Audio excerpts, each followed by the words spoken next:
माननीय मुख्यमंत्री माजी मुख्यमंत्री उद्धवजी साहेब यांच्या कार्यकाळात सुरू झालेली शिवभोजन योजना अत्यंत चांगली योजना ग्राहकांपर्यंत पोहोचवण्यासाठी आम्हाला त्या दिवसापासून 40 रुपये अनुदान व 10 रुपये ग्राहकाकडनं घेणे असे बंधन असले, पण आजपर्यंत 8 ते 9 वर्षापासून सदर योजना त्याच भावात चालू असून ते न परवडण्यासारखे आहे.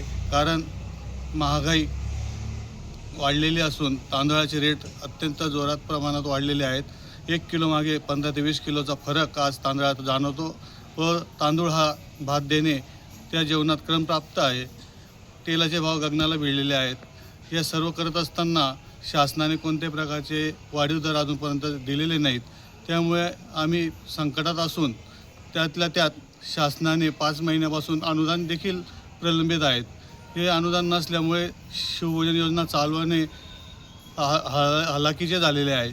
शासनाला आमची एकच विनंती असेल की तांदळाचे रेट वाढले आहेत, तेलाचे रेट वाढले आहेत, साखरेचे रेट वाढले आहेत, सर्व प्रकारचे कडधान्य व गव्हाचे रेट देखील वाढलेले असल्यामुळे आपण आपल्या अनुदानात आम्हाला वाढ करून द्यावी, जेणेकरून येणाऱ्या ग्राहकांना चांगल्या प्रकारचे जेवण कसे देता येईल याची आम्ही देखील सर्व शिवभोजन संचालक